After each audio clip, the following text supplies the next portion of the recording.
Baik, ibu-ibu yang dikasih Tuhan, hari ini kita akan belajar satu topik, yaitu berdiam diri di hadapan Tuhan ya. Mari kita persiapkan hati kita, kita persiapkan Alkitab kita, berdiam diri di hadapan Tuhan. Kita membaca dari Habakuk pasal 2 ayat 19 sampai ayat 20 seperti nats yang telah digumulkan dan dipilih oleh pengurus kita ya. Mari kita baca bersama-sama Habakuk 2 ayat 19 sampai ayat yang ke-20. Udah dapat ibu-ibu? Mari kita baca bersama. 2, 3, ya. Celakalah orang yang berkata kepada sepotong kayu, terjagalah, dan kepada sebuah batu bisu, bangunlah. Masakan dia itu mengajar? Memang ia bersalutkan emas dan perak, tetapi roh tidak ada sama sekali di dalamnya. Tetapi Tuhan ada di dalam bait-Nya yang kudus. Berdiam dirilah di hadapannya, ya segenap bumi. Berdiam dirilah di hadapannya, ya segenap bumi. Nah, ibu-ibu yang dikasih Tuhan, seperti yang dikatakan MC tadi, ada enggak kira-kira yang membuat kita jengkel? Atau pernah enggak kita kira-kira bingung dalam kehidupan ini? Pernah, sering kali gitu ya kan. Kebingungan, apalagi kita sebagai orang yang sudah mulai menapaki langkah-langkah iman kita. Sudah terima Tuhan Yesus, sudah berjalan, tapi kok Tuhan kok begini? Kebingungan. Nah, jadi kalau ibu-ibu pernah bingung, nah nggak usah heran, berarti kita sama seperti Nabi Habakuk gitu kan. Habakuk pun pernah bingung. Kebingungannya apa? Pertama dia melihat orang Yehuda itu, umat pilihan Allah itu hidup di dalam kebobrokan moral, hidup dalam penyembahan berhala, tapi seolah-olah diam Tuhan. Tuhan kok kau biarkan seperti itu? Ya. Lalu kemudian Tuhan jawab bahwa Tuhan akan menghukum itu. Lalu bagaimana caranya Tuhan menghukum itu? Tuhan akan memakai satu bangsa, yaitu Babel nanti, orang Kasdim itu. Lalu Habakuk bingung lagi, loh masa orang yang paling lalim, lebih lalim dari bangsa ini Tuhan pakai untuk menghukum? Bisa kira-kira ya, tadi umat Israel atau orang Yehuda itu tidak lagi hidup benar, tapi seolah-olah Tuhan tutup mata seperti dibiarkan. Nah ketika dia tanya kepada Tuhan, lalu Tuhan jawab akan dihukum. Nah waktu Tuhan akan katakan dihukum, bagaimana caranya? Tuhan akan memakai bangsa Kasdim, orang dari Babilonia itu yang sekarang sedang menuju Karkemis untuk melawan orang Mesir itu. Gimana kira-kira kan? Ini kan penyembah berhala ini yang datang ini, masa mau menghukum anak-anak Tuhan ini, orang-orang bangsa orang Israel ini. Nah dia menghadapi kebingungan itu, tetapi kemudian Tuhan memberikan jawaban lagi, itu pun mereka pun akan dihukum. Babilonia itu suatu saat juga akan dihukum.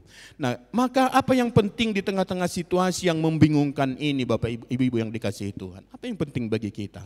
Apakah kemudian kita bertindak impulsif? Tahu impulsif Ibu-ibu? Bertindak pokoknya lakukan aja, enggak ada pertimbangannya.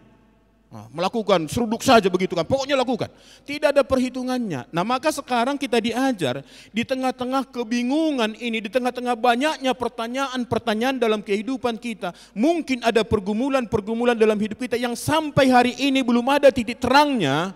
Maka yang diajar Tuhan bagi kita adalah berdiam dirilah di hadapan Tuhan. Berdiam dirilah di hadapan Tuhan. Nah, kita akan lihat apa sebenarnya yang dimaksud dengan berdiam diri ini. Nanti akan kita lihat ibu-ibu yang dikasih Tuhan.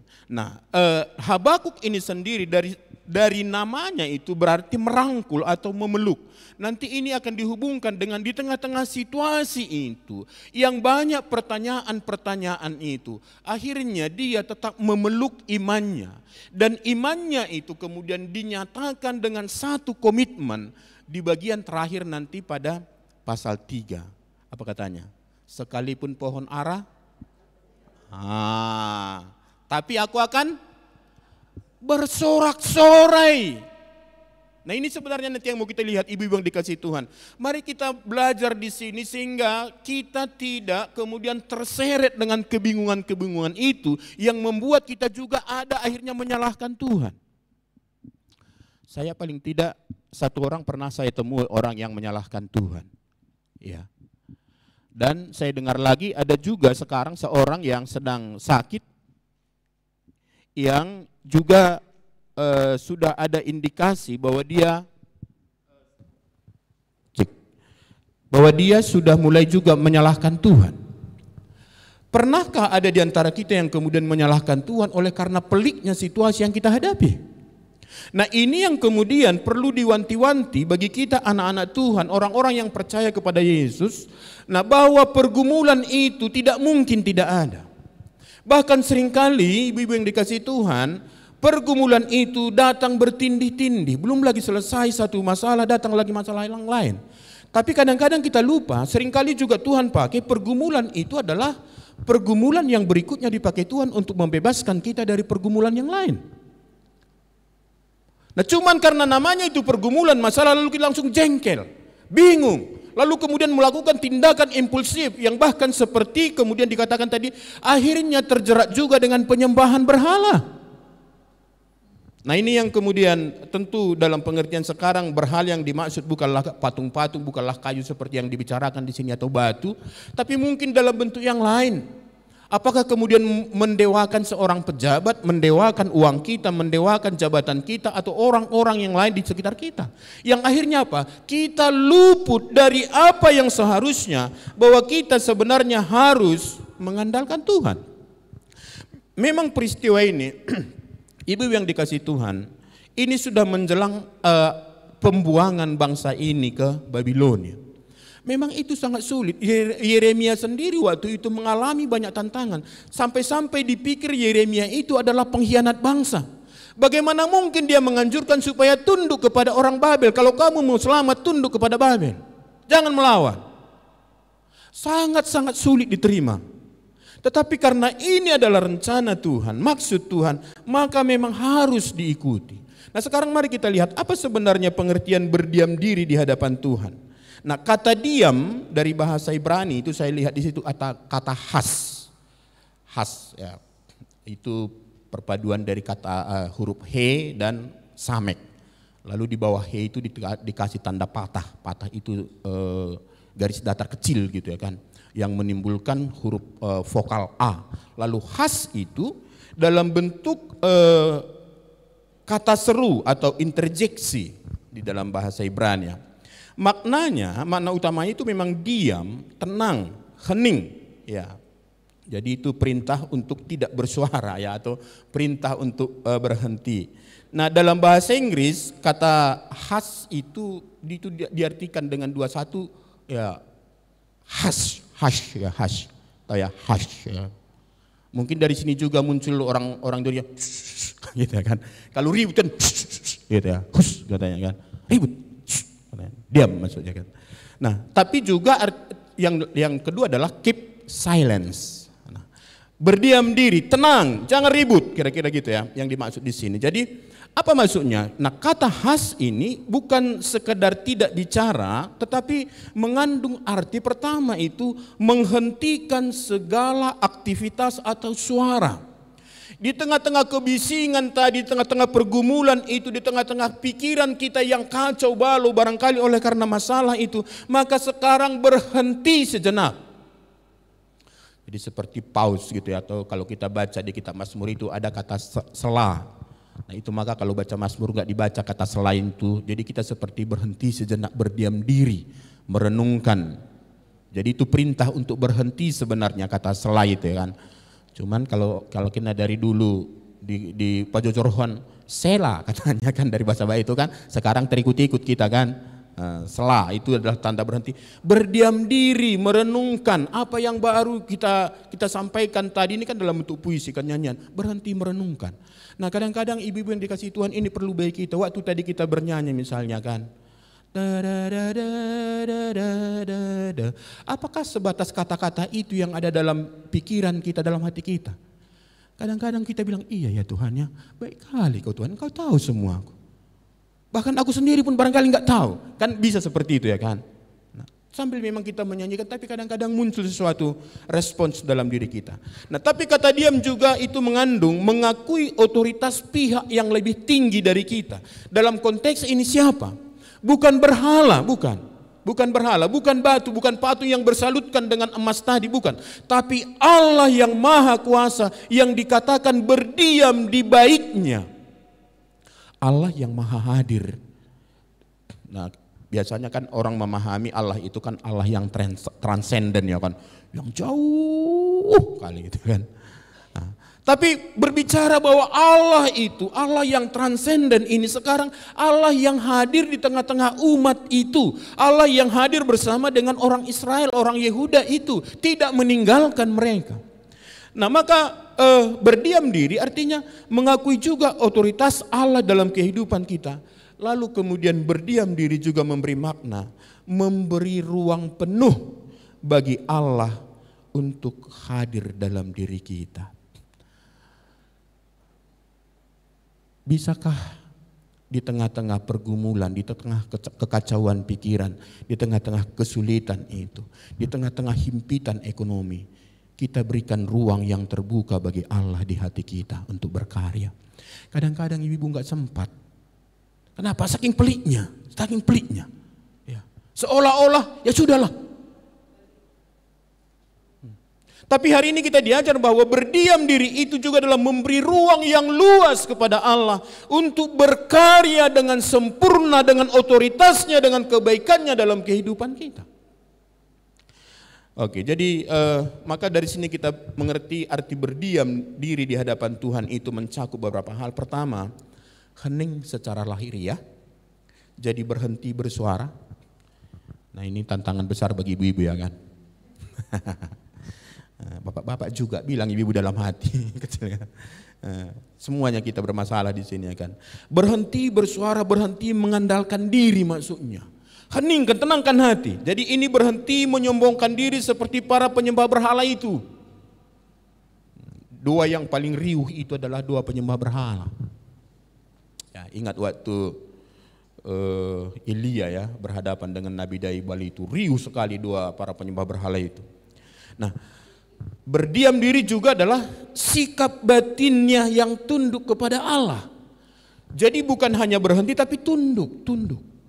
Apa yang mau digarisbawahi di sini? Mengakui kehadiran Allah, mengakui otoritas Allah, mengakui kedaulatan Allah, kekudusan Allah dalam kehidupan kita, sekaligus merendahkan diri di hadapan Tuhan. Ibu sadar nggak kita ini bahwa kita ini orang sombong? Dan saya mengerti sulit sekali meninggalkan kesombongan ini.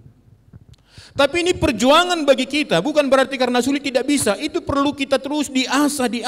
Dan ini bisa terjadi ketika kita berhadapan dengan Allah yang maha kuasa, Allah yang maha baik itu, Allah yang kudus itu.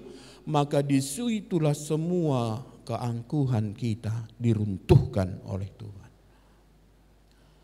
Jadi kalau manusia kita lihat, bisa kita apa itu? Ya. Tapi kalau berhadapan dengan Tuhan, maka muncul kerendahan hati, menyerahkan kendali hidup kepada Allah, bukan kepada berhala atau kepada usaha manusia. Nah juga dari sini kita mengerti kata berdiam diri ini khas itu membuka diri untuk mendengar suara Allah. Jadi berdiam diri di sini bukan pasif, ibu-ibu. Ya, kata berdiam diri itu bukan pasif, tapi aktif membuka diri, mendengarkan suara Tuhan ya. Aktif menanti dan peka terhadap firman Tuhan. Itu yang kita lihat kemudian di pasal 2 nanti dengan Habakuk ini. Dan saya selesai juga membaca beberapa kali, saya baca Habakuk ini waktu persiapan ini ya. Nah di pasal 1 itu yang kita bicarakan tadi, kebingungan itu. Lalu di pasal 2 dia mulai mengambil sikap yang tepat. Lalu di pasal 3 nanti ada doa permohonan dan juga doa komitmen kepada Tuhan. Itu menarik sekali kita lihat di sini. Nah, jadi berdiam diri di hadapan Tuhan bukan sekedar soal sikap fisik, melainkan sikap hati yang menghormati, tunduk, percaya dan memberi ruang bagi Allah untuk berkarya. Ibu-ibu ya yang dikasih Tuhan. Nah itu dulu definisinya kita mengerti. Maka kita lihat di sini, kalau begitu ciri-ciri orang yang berdiam diri di hadapan Tuhan berarti dia bisa tenang di dalam doa. Pernah ibu-ibu waktu berdoa pun gelisah? Padahal lagu itu mengatakan, bila kau rasa gelisah di hatimu, bila kelam kabut tak menentu hidupmu. Lalu refnya bilang apa? Berseru, berdoa. Nah tapi seringkali ibu-ibu kegelisahan ini justru tidak bisa membuat kita berdoa. Ya.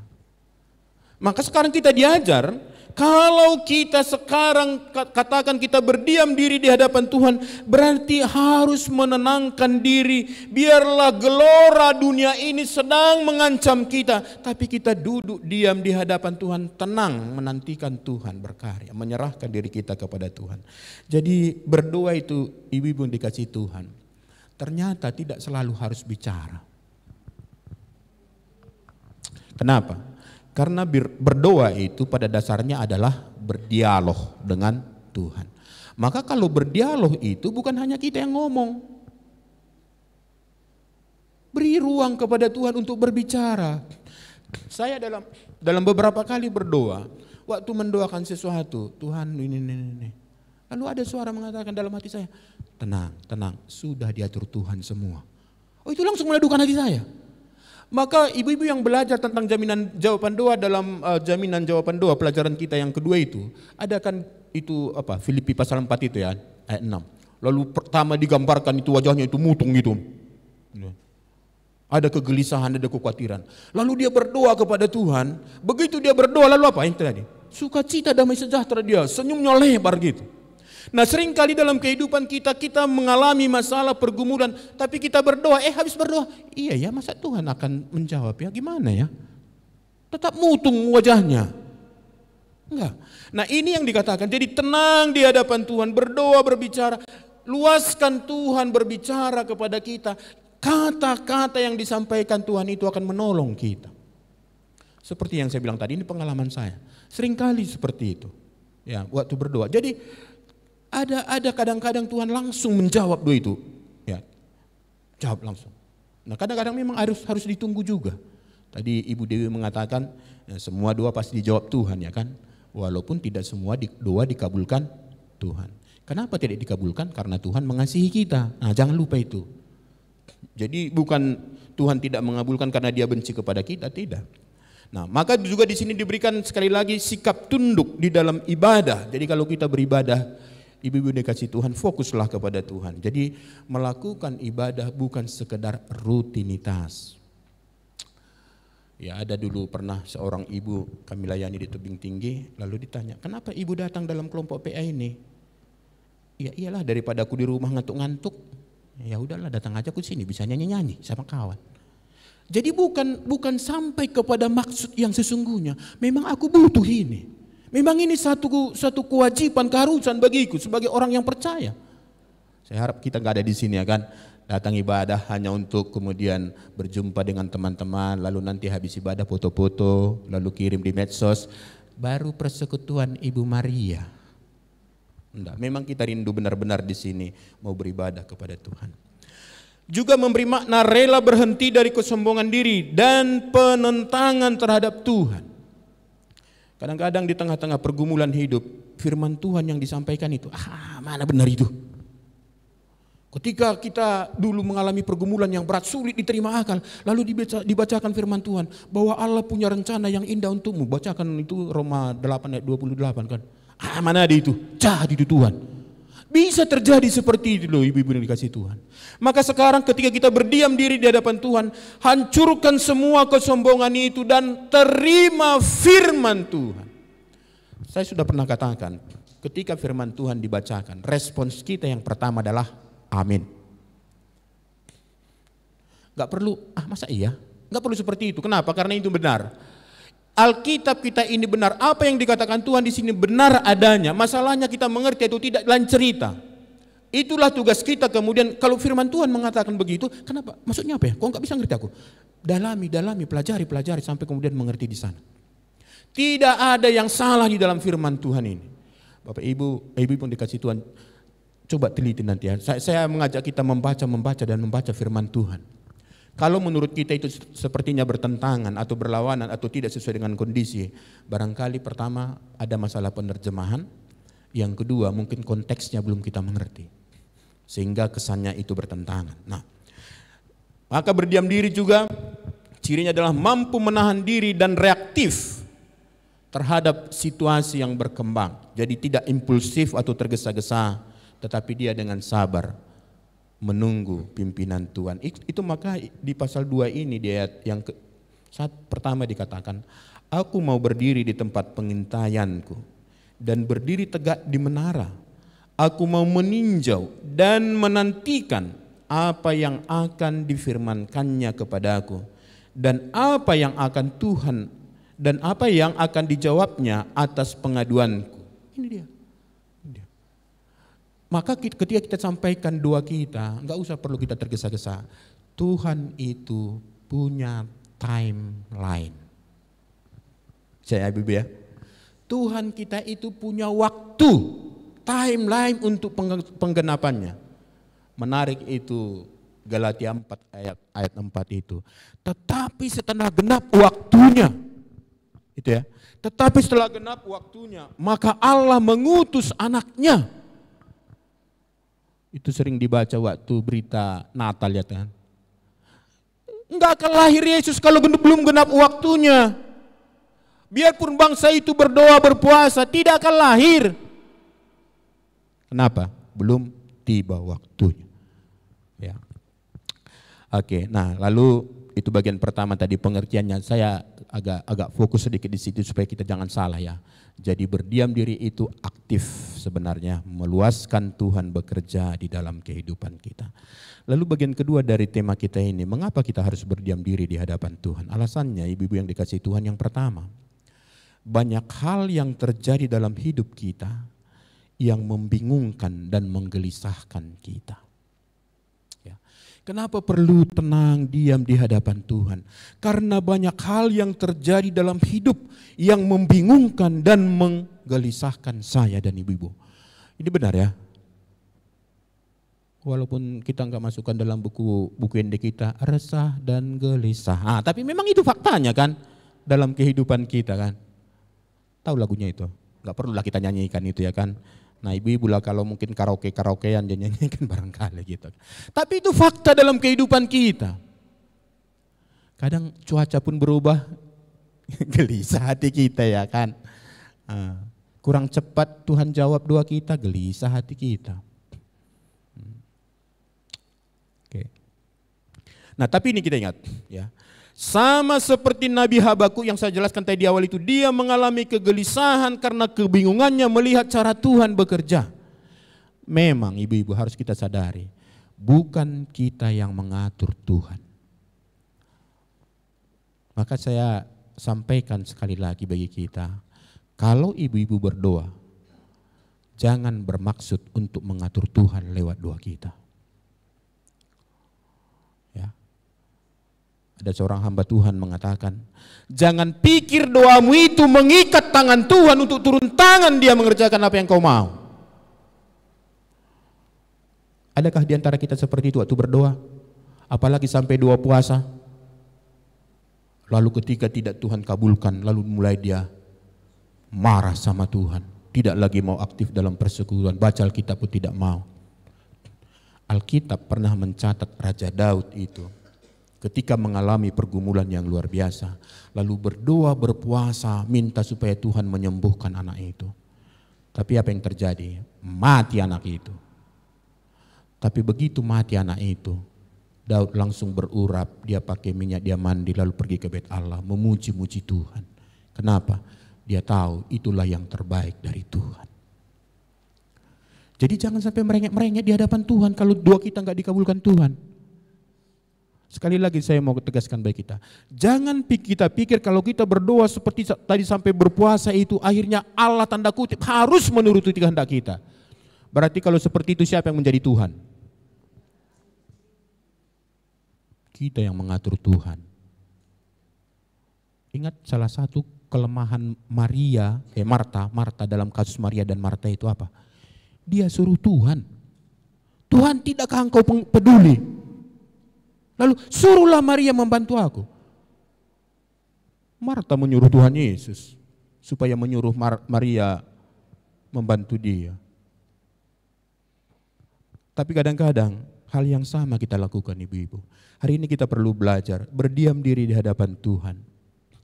Banyak hal di dalam kehidupan kita yang tidak kita mengerti. Banyak hal tak kupahami akan masa menjelang. Itu yang terjadi dalam hidup kita. Tapi apa? Tapi terang bagiku ini apa? Tangan Tuhan yang pegang. Oke, jadi kejutan-kejutan itu bisa membingungkan kita. Jadi sekali lagi ibu, perlu berdiam diri. Kenapa? Karena banyak hal yang terjadi dalam kehidupan kita seringkali membingungkan kita. Tapi kalau kita tunduk di hadapan Tuhan, apa yang tadi menjadi kebingungan itu semua jelas. Jelas. Akhirnya yang terjadi apa? Puji Tuhan, puji Tuhan, puji Tuhan. Kenapa kita harus berdiam diri di hadapan Tuhan? Karena Tuhanlah yang berdaulat atas hidup kita. Itu alasan yang kedua. Kalau kita baca di ayat 20a itu dikatakan, tetapi Tuhan ada di dalam bait-Nya yang kudus. Maksudnya apa? Dia berdaulat di situ. Dia punya otoritas di sana. Itu sebabnya semua waktu itu orang Israel, orang Yahudi itu berpusatkan kepada bait Allah itu. Kenapa? Di sanalah sumber dari segala berkat. Di sana semua mengalir dari bait Allah itu. Kenapa? Karena Allah ada di sana. Maka kenapa kita harus berdiam diri di hadapan Tuhan? Karena Tuhanlah yang berdaulat atas hidup kita. Ia adalah Allah yang hidup, memegang kendali atas sejarah dunia.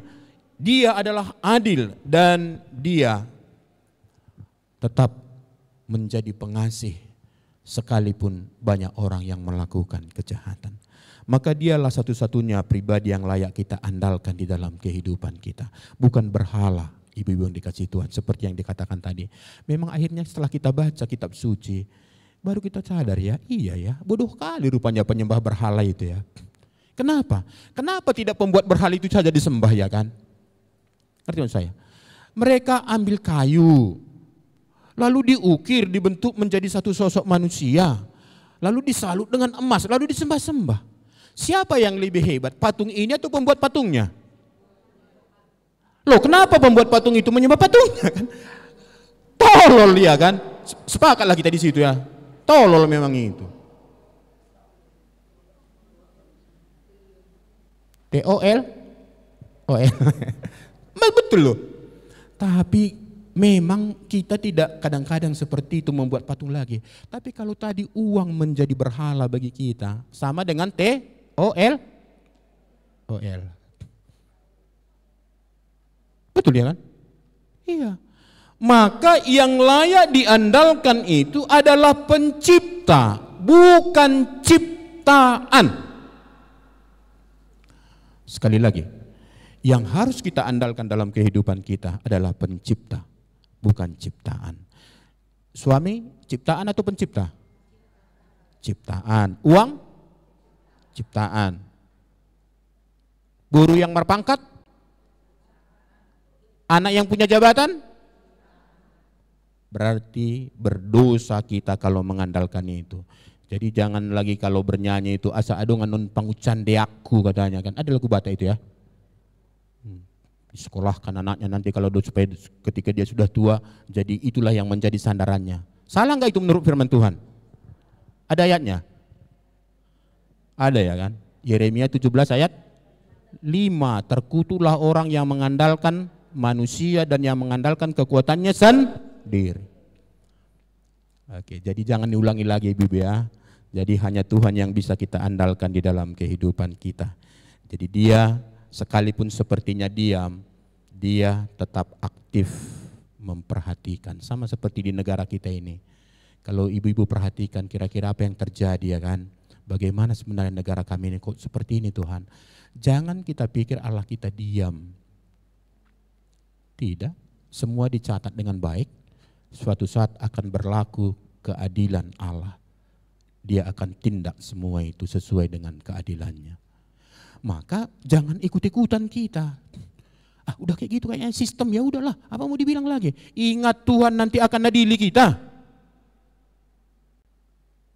Ya. Orang semua korupsi kok. Ya, aku ya iyalah orang sana besar-besar, aku sikit-sikit, tetap korupsi. Nanti pun akan dihukum Tuhan. Nah, itu dua alasannya ya. Lalu tujuannya apa? Mengapa kita harus berdiam diri di hadapan Tuhan? Nah, kita berdiam diri di hadapan Tuhan untuk tunduk mengakui kedaulatan Allah. Ya, kita berhenti supaya Allah yang bekerja. Itu yang sudah jelaskan di awal tadi kan. Lalu apa lagi? Untuk mendidik iman kita. Kita perlu berdiam diri di hadapan Tuhan, melatih kesabaran itu ibu-ibu dikasih Tuhan. Itu penting bagi kita. Bukan hanya melatih kesabaran dalam keseharian kita, tapi juga melatih kesabaran menantikan Tuhan bertindak, itu juga penting bagi kita. Ya. Tidak bisa kita paksa Tuhan bekerja. Nah, kita belajar hidup bukan dengan kekuatan sendiri, melainkan dengan percaya kepada Allah.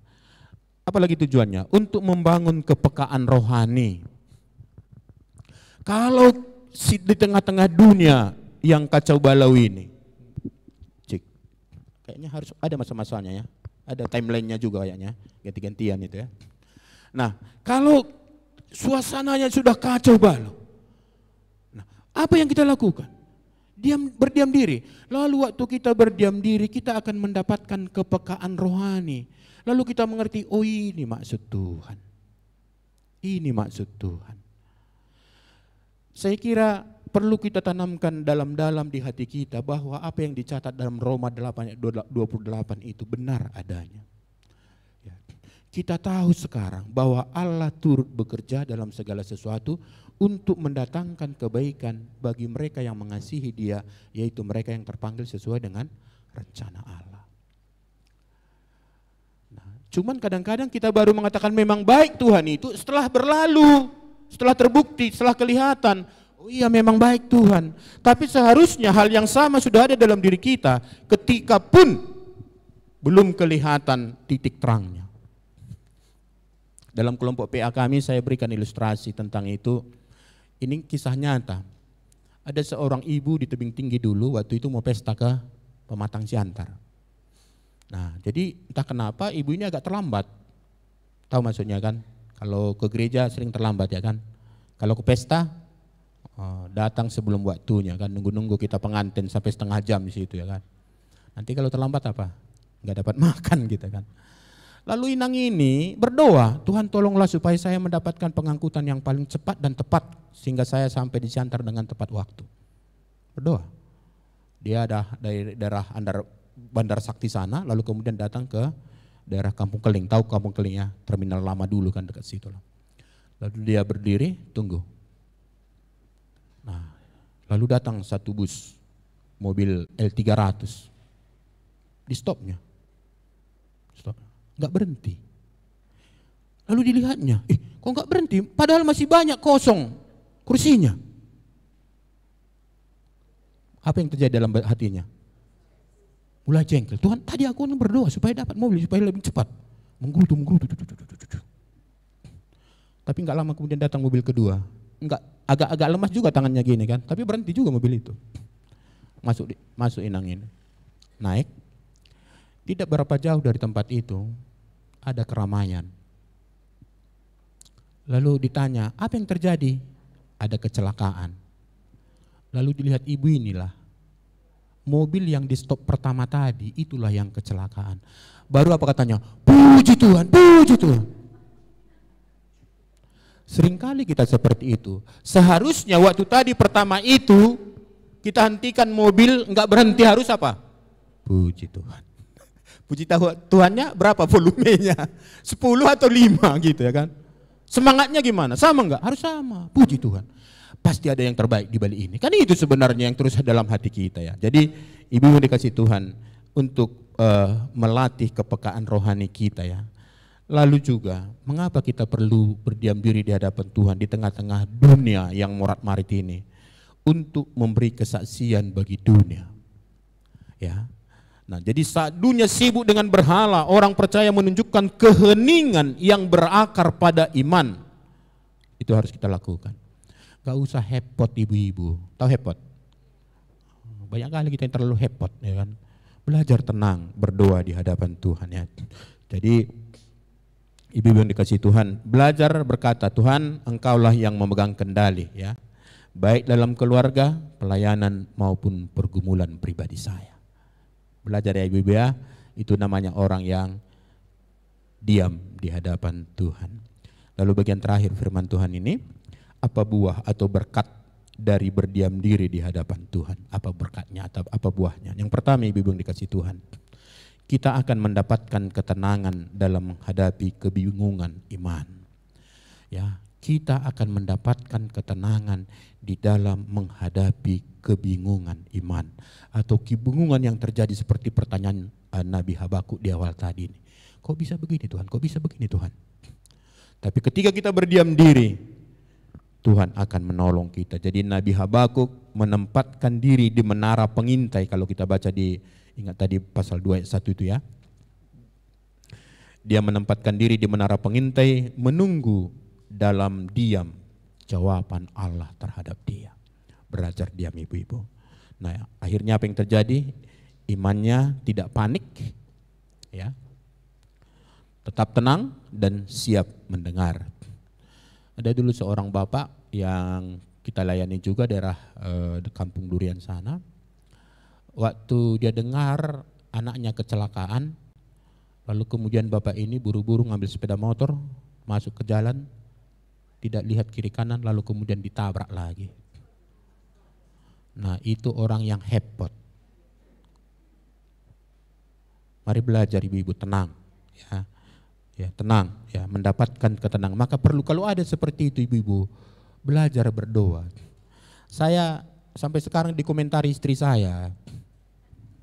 Istri saya dulu pernah menggoreng ikan itu, lalu kemudian tumpah minyaknya kena kakinya kan. Lalu saya disuruh mengambil obat, lalu saya sisiran gitu kan.